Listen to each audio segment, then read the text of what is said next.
Olá, boa noite. O É Notícia entrevista hoje o professor de Ética e Filosofia da Unicamp, Roberto Romano. Formado em Filosofia pela USP e com um doutorado na Escola de Estudos Avançados em Ciências Sociais de Paris, Roberto Romano tem o desafio de nos explicar o cenário tumultuado da política brasileira e apontar possíveis caminhos e alternativas para um futuro próximo. Que saia justa, que roubada eu te coloquei, hein, professor? Boa noite. Boa noite, justíssima.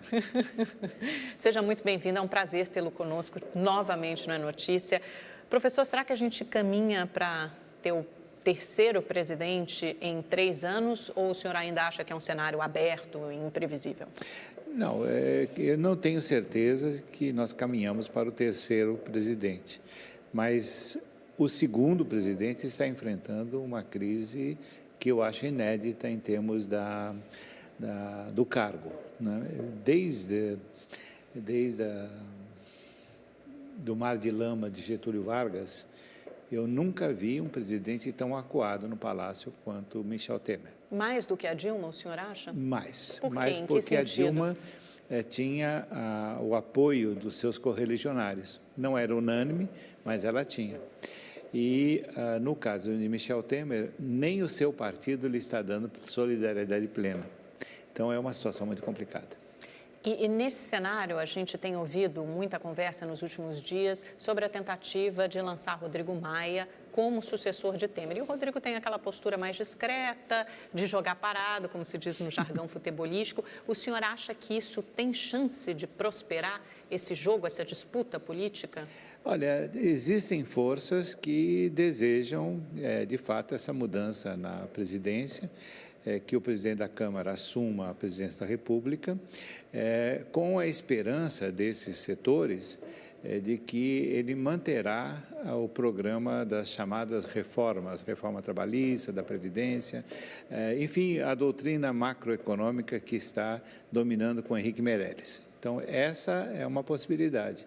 E eu diria que essas forças não são poucas. Você tem, por exemplo, setores vastos do empresariado que está entrando nessa perspectiva e até mesmo no sonho de alguns sindicalistas a coisa entra por aí. Então, eu acho que é bem possível, mas não é algo que possa ser dito uma certeza. Nessa primeira denúncia, o senhor acha que o Temer resiste ainda? Porque são necessários 342 votos no plenário da Câmara, é muita coisa, né, professor?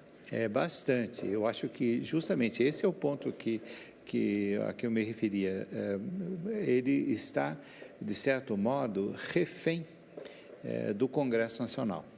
Refém da oposição, isso é mais do que normal, mas é refém também da sua chamada base aliada, né? Os interesses são muitos. Por exemplo, essa identidade do DEM com o PMDB está se mostrando bastante ilusória, né?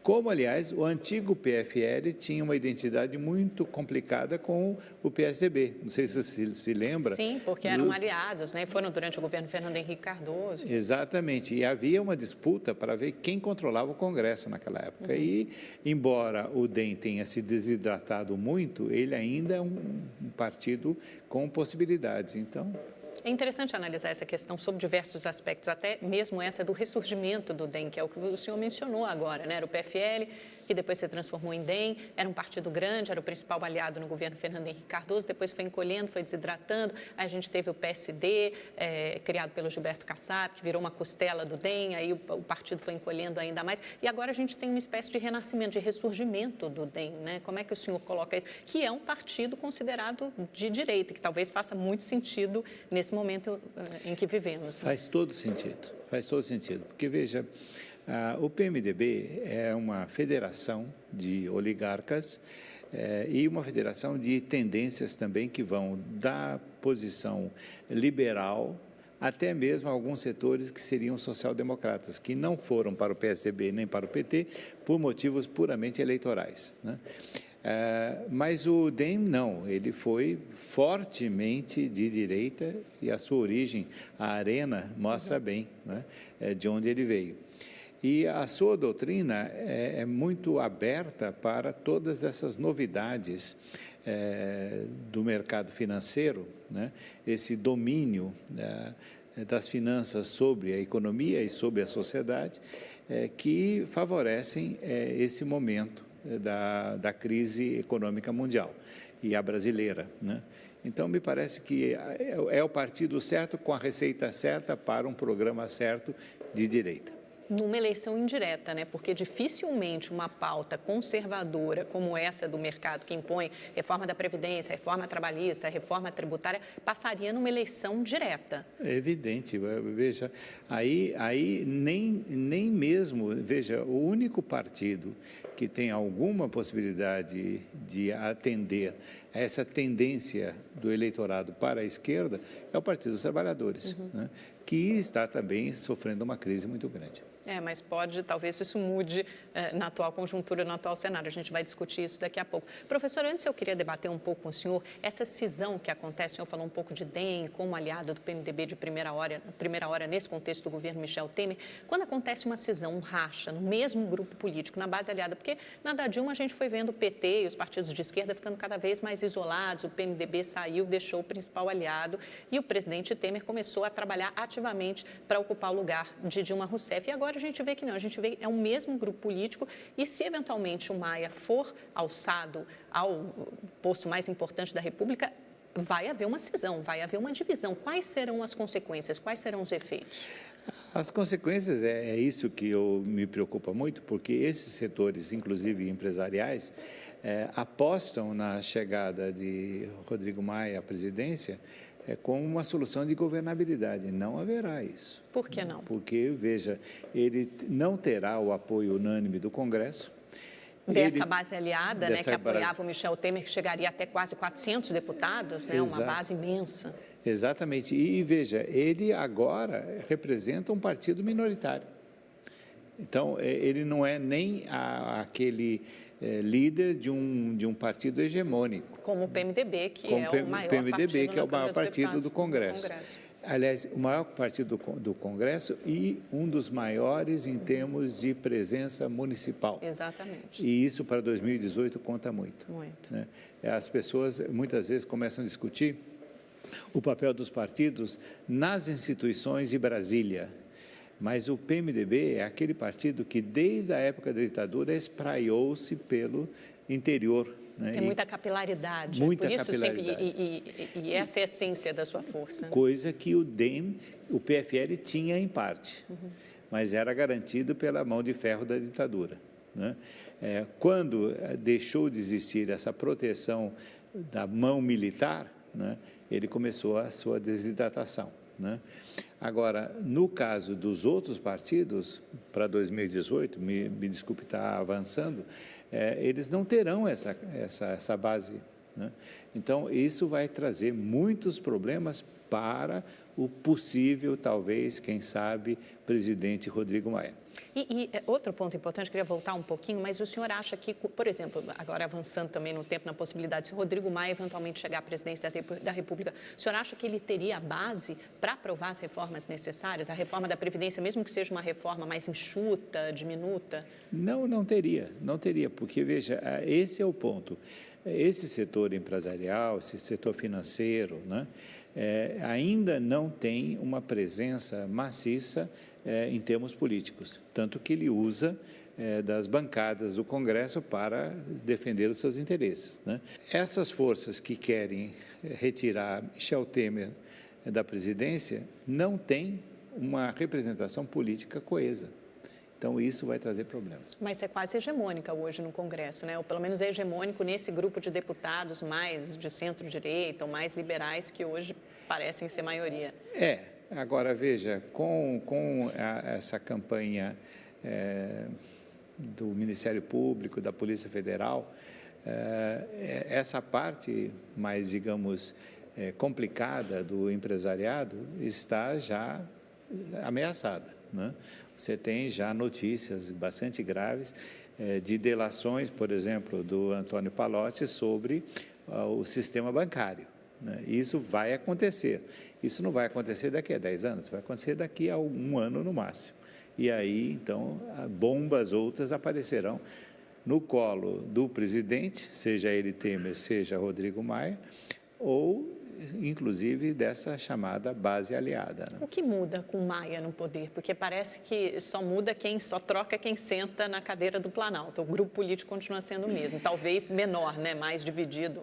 Olha, eu não sou nenhum adepto do Michel Temer, e não sou entusiasta dele, e menos ainda do que ele fez assumindo a presidência em detrimento da sua titular legal. Mas ele é um jurista, pelo menos isso. Ele tem reconhecimento na Sorbonne, tem reconhecimento dos Estados Unidos, etc. Portanto, ele sabe, mesmo que a sua política não seja a mais ortodoxa do ponto de vista constitucional, ele sabe. Já o possível sucessor não tem conhecimento da Constituição e nem da máquina do Estado que tem o Michel Temer.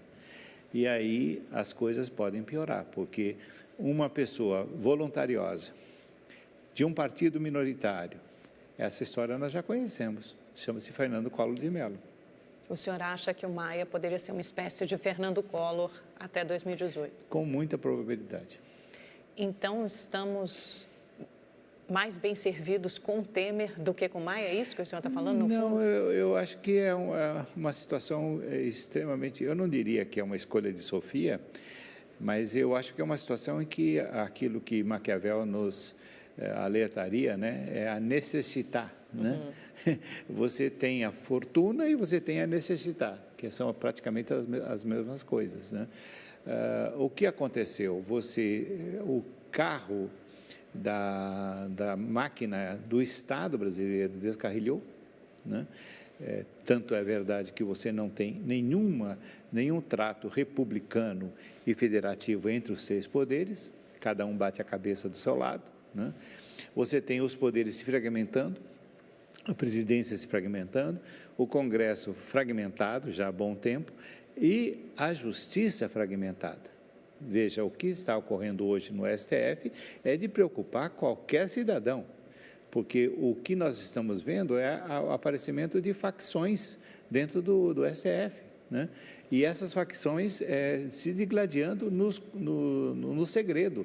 E aparece no plenário de vez em quando. Essa história de você dar tanta importância às turmas e não ao plenário do STF me parece extremamente preocupante. É interessante, porque o que define essas facções é basicamente um interesse ou aproximação a determinado grupo político, né? A defesa de um grupo político de determinados interesses políticos. Exatamente. Eu diria que para todo cidadão brasileiro informado, evidentemente o ministro Gilmar Mendes tem um partido e tem lideranças que ele protege, né? Não preciso nem dizer que se trata do PSDB e do senhor Aécio Neves e de outros, né? Então, fica muito evidente a posição.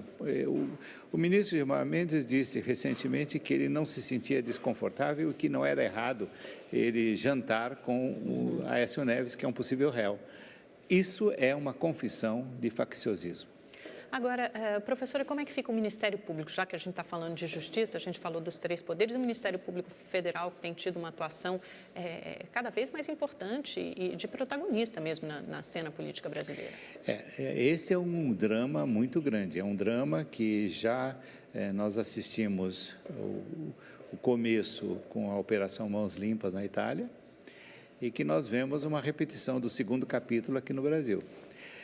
O Ministério Público e determinados juízes, magistrados, se julgam capazes de fazer uma refundação da sociedade e do Estado, a partir de determinados pressupostos éticos e morais. Me parece que é uma espécie de aventura que ignora justamente aquele preceito da necessitar, né?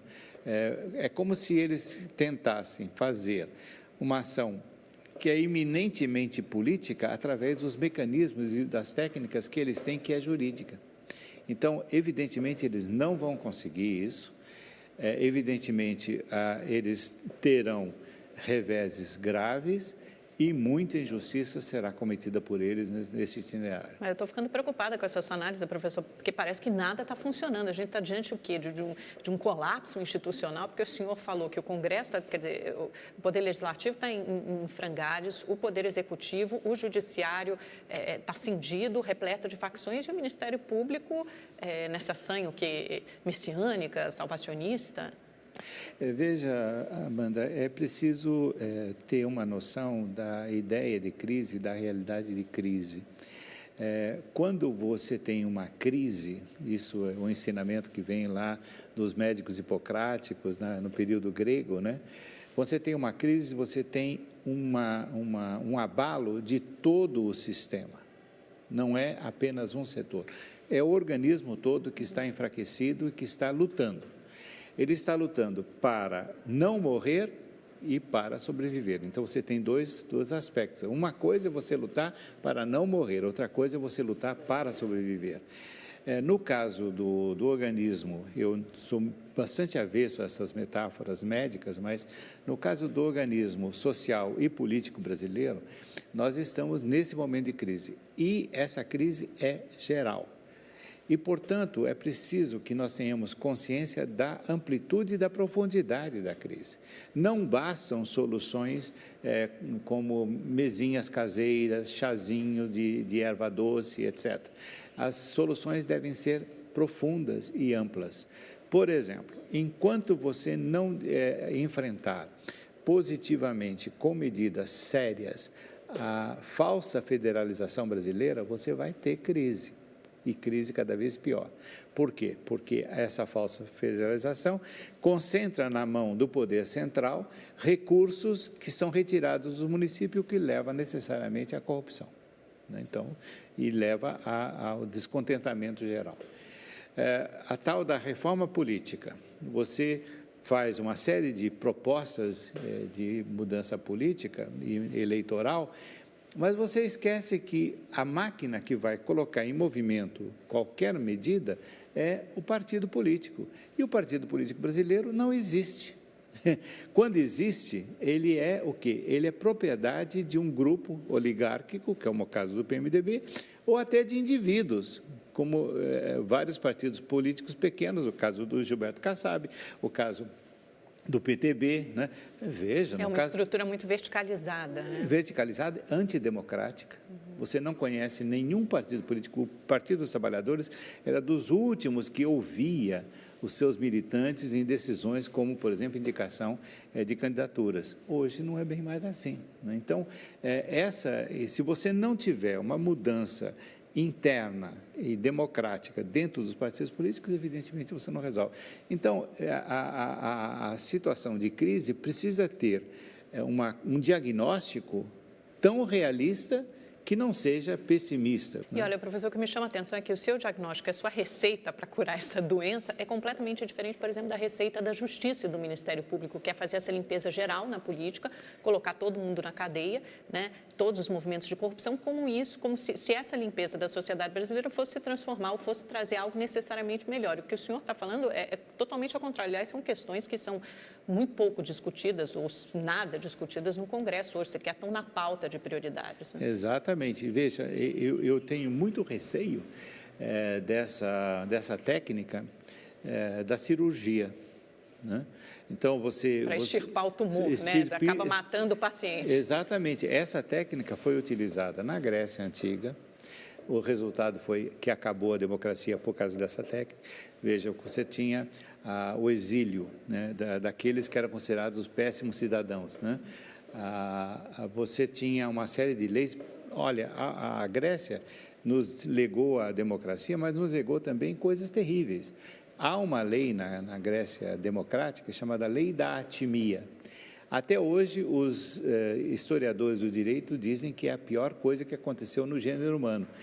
É aquela história das pessoas que eram punidas sem juízo, sem julgamento. Essa Lei da Atimia acabou com a possibilidade da disputa democrática. Mas o senhor acha que a gente vive alguma coisa semelhante hoje no Brasil, claro, com as devidas atualizações? Uma prima, uma ancestral dessa foi aquela proposta que estava nas 10 medidas do Ministério Público, né, dizendo que o delator que a ajudasse a encontrar um fato de corrupção teria 5% do lucro da operação. Veja, é exatamente uma atitude baseada naquilo que eu chamei, na própria Câmara dos Deputados, de sicofantas. Nós vivemos hoje no plano da sicofanta. Né? O sicofanta é aquele que denunciava o roubo do figo, né? O figo é o sicos, né? Então, ele dizia, olha, aquele cara está roubando o figo, então o cara era preso. Então, o sicofanta era o delator oficial, que ganhava por delatar. Nós estamos chegando nessa situação. Né? Você tem o repouso do Ministério Público e da Polícia Federal quase que exclusivamente no sicofanta, no delator. E a produção das provas objetivas, serenas, etc., é deixada de lado. Então, isso me parece muito perigoso. Professor, vou pedir licença um minutinho, nós vamos para um rápido intervalo. Voltamos em seguida, não saia daí.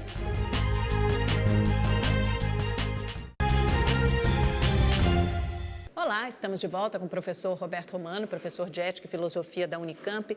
Professor, na prática, nesses últimos 2 anos, parece que o nosso sistema presidencialista tem se comportado mais como um sistema parlamentarista, né, com voto de desconfiança para o presidente de ocasião. Quando ele perde sustentação parlamentar, parece que ele perde o cargo. Faz sentido isso? É o que aconteceu com a Dilma e que pode acontecer com o Temer? Olha, em parte, sim. Eu acho que é uma explicação até interessante essa. Porque, veja, a Constituição de 88 foi toda armada para o regime parlamentar. Mas aí foi colocada aquela possibilidade do plebiscito e a população votou pelo presidencialismo e contra a monarquia também, né? Que se fosse monarquia seria parlamentar. Parlamentarista. Então, veja, você tem uma Constituição que é toda ideada para um determinado regime e, na verdade, você tem um outro. Né? É como se você tivesse um regime que é tolerado pela Constituição, o presidencial, e exercido de fato pelo Congresso no sentido parlamentar. Isso nunca dá certo em lugar nenhum, e aqui no Brasil menos ainda.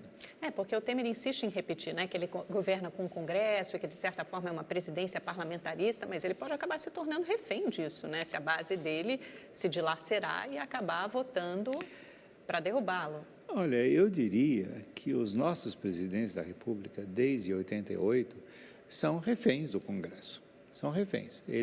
Eu sempre digo que os nossos presidentes são gigantes de pé de barro. Né? Eles têm poderes quase imperiais. O jurista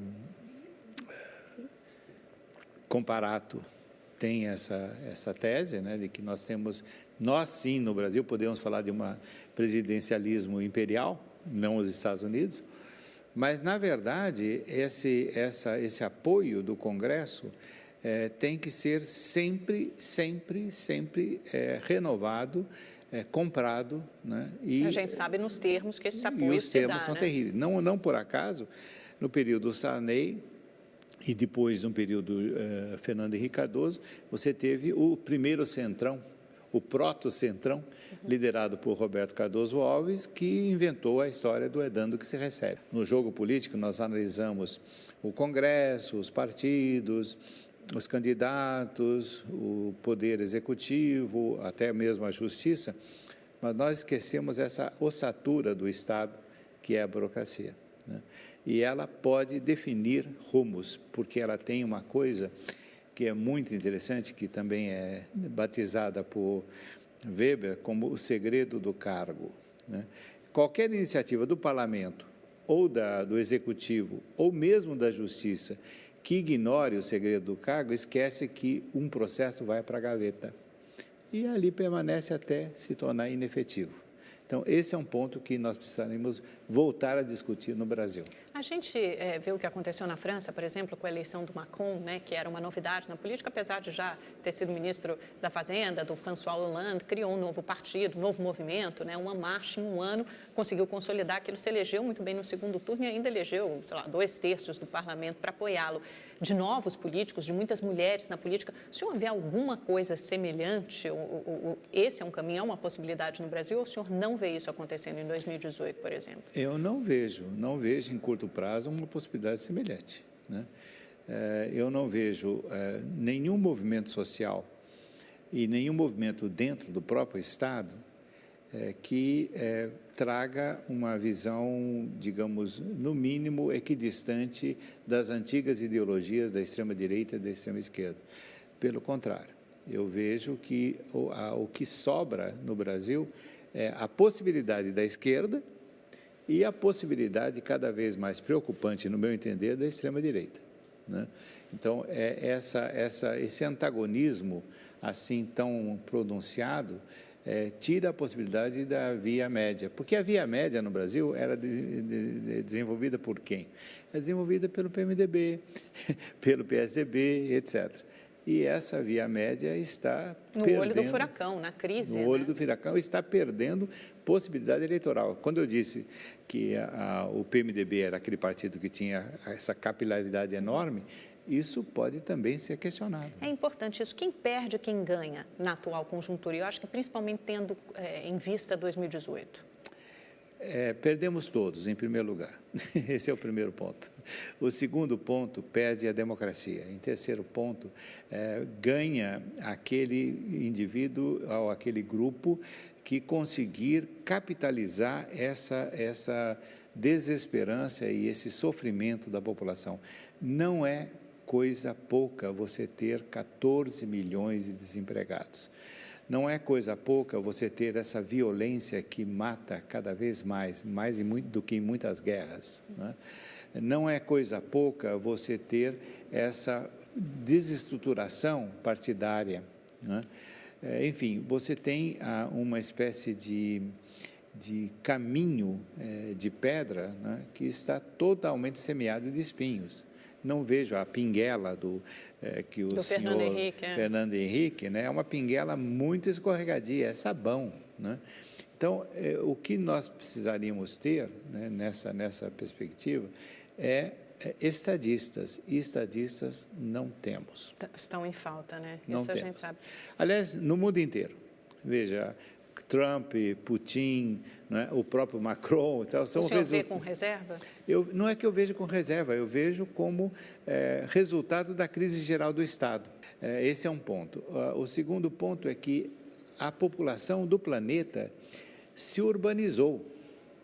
Quando ela se urbanizou, do século XX para cá, aumentaram as despesas em tecnologia, aumentaram as despesas em serviços públicos, aumentaram, portanto, desmesuradamente as condições de satisfazer massas imensas. Veja, só um exemplo pequeno, 2013 no Brasil começou com problemas de transporte, de esgoto e etc. Piorou com a Copa, nós queremos saúde padrão FIFA, etc. Quer dizer, as massas... E ainda veio 7-1, né, professor, para acabar com a gente. Exatamente. E veja, você tem estatísticas que mostram que quase 60% dos municípios brasileiros não têm água e esgoto digno desse nome. Isso é um problema de todos os estados do mundo. O dinheiro é pouco, a economia entra em colapso e você não tem como alocar recursos em obras públicas. Então, isso faz aparecer as promessas, né, de vida boa e de vida saudável no retorno a um passado que nunca existiu. É o caso do Trump, por exemplo, né? E aqui no Brasil, a promessa que estão nos fazendo é de retorno à ditadura militar, né? É o caso do senhor Bolsonaro, né?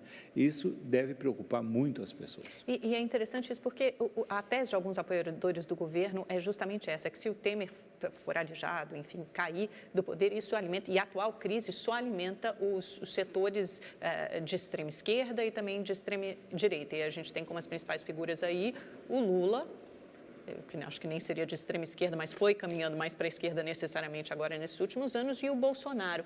O senhor vê isso, abre o cenário, abre a conjuntura mesmo para favorecer esses dois polos? Não é que abre a conjuntura para favorecer esses dois polos. O problema é que, com a inexistência de máquinas partidárias e de movimentos sociais ativos, não é? Você não encontra um espectro de opções para serem seguidas. Então, veja, você tem manifestações enormes em 2013 que não resultaram em modificações partidárias significativas. A rede não medrou. O próprio PT entrou em colapso, né? O PSOL também não cresceu, ele ficou um partido pequeno, né? Então, você não vê esse diálogo de hegemonia, que é de hegemonia, entre a política e essas grandes multidões. Então, elas caminham pelas ruas, como diria o Geraldo Vandré, né? Seguindo a canção, mas sem uma orientação política. E aí você só pode vislumbrar aqueles que se organizam melhor, né? E quem se organiza melhor nesse momento é o Partido dos Trabalhadores e aqueles que querem a volta da ditadura.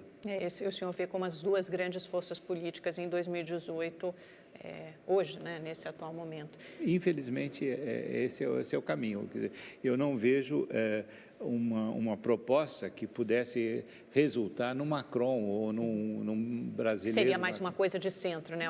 Unindo alguns temas, algumas questões liberais importantes, que é o que ele vende, né? A reforma da Previdência, a reforma trabalhista, e também unindo questões que são temas que são importantes para a esquerda, né? Exatamente. Não tem Veja, ninguém com esse perfil. O que nós temos, por exemplo, nos tucanos, é essa novidade que é apodrecida, né? Que é do eu não sou político, eu sou gestor. Vamos falar um pouquinho disso. A gente não falou do PSDB ainda, professor, é importante até pelo comportamento que eles estão tendo hoje. Aliás, a gente está gravando essa entrevista na segunda-feira, à 13h, portanto, antes do relatório do deputado Sérgio Svetter na Comissão de Constituição e Justiça e antes também da reunião programada, prevista para essa noite, de alguns caciques tucanos para decidir novamente se eles desembarcam do governo Temer. Como é que o senhor vê essa indecisão e essa divisão profunda no PSDB? A gente tem a bancada de deputados claramente querendo desembarcar do governo e alguns caciques tucanos fincando o pé. Olha, Amanda, o PSDB, desde que nasceu assim.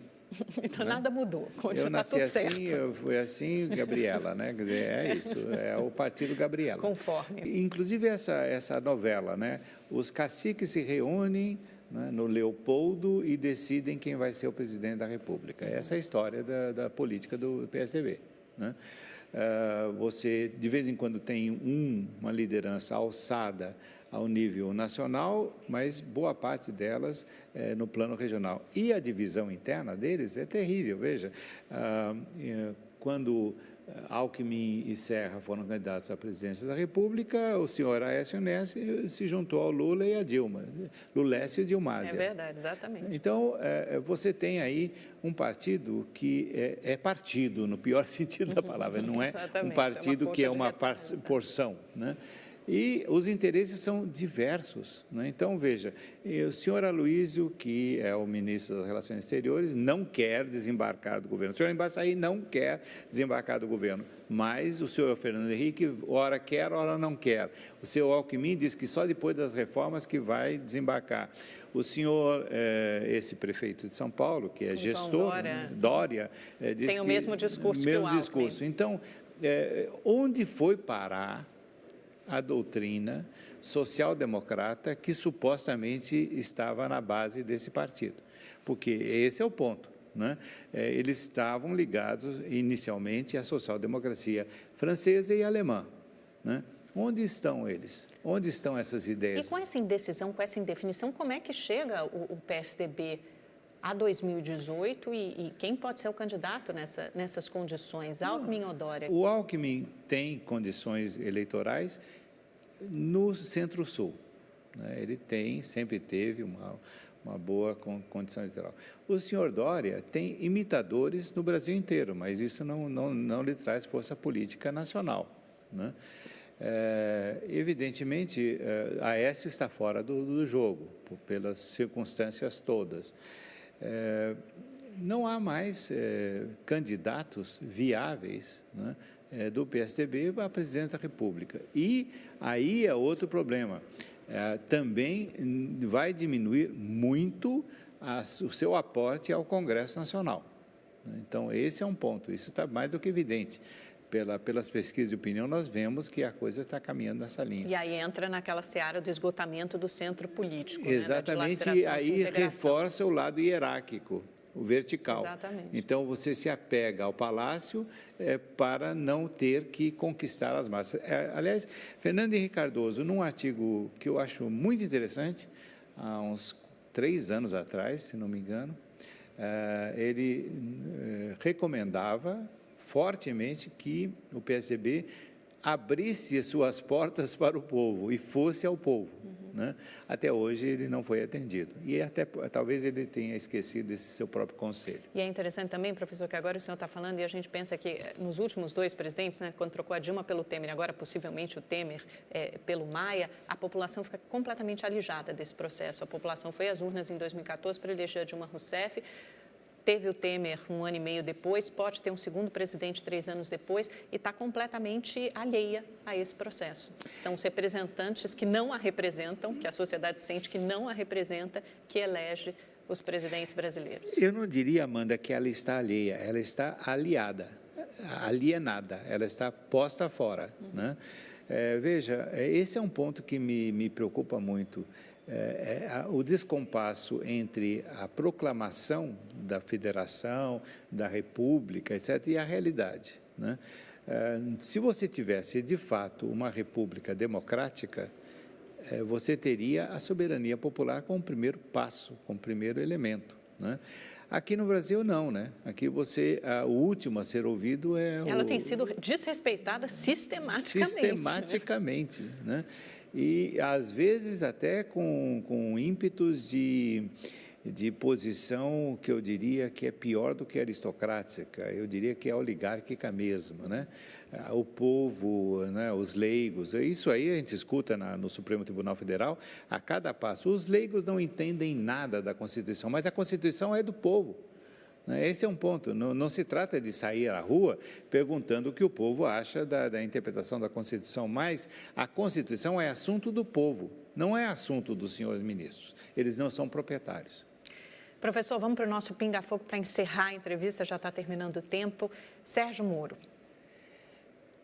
Eu acho um personagem que caminha cada vez mais rapidamente para a posição de Savonarola. E nós não podemos ter Savonarolas, porque Savonarolas terminam queimados. Rodrigo Janot?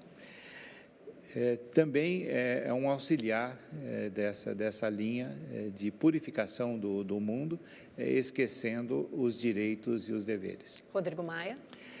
Eu acho complicadíssimo, eu acho que vai ser um substituto extremamente frágil para Michel Temer, que já é frágil. Ciro Gomes? Complicadíssimo, porque ele não tem limites. Né? Ele tem uma capacidade de criar antipatias e não criar alianças que, em vez de agregar, divide. Joaquim Barbosa? Eu acho que é um candidato a Savonarola que já foi. Marina? Alguém que prometeu e até agora não cumpriu. Bolsonaro? Eu acho que é um retorno ao inferno. Dória? Eu acho que é um anabolizante de segunda categoria para a política brasileira. Alckmin? Um político tradicional, conservador, que não tem capacidade e nem desejo de abarcar um âmbito maior de eleitores. Lula? Alguém que é uma liderança nacional, né, e que tem se desgastado muito na tentativa de salvar determinados aspectos do seu próprio governo, do seu próprio passado. E Temer? Um desastre. Muito obrigada, professor, pela sua entrevista. Foi um prazer recebê-lo mais uma vez na Notícia. Volte sempre, as portas estão abertas. O prazer é meu, Amanda. Conversar com você é sempre algo que alegra o espírito. Eu digo mesmo, e o assunto não falta por aqui. Muito obrigada a você também pela sua companhia, pela sua audiência. A gente se vê na segunda-feira que vem. Uma boa noite, uma ótima semana. Até lá.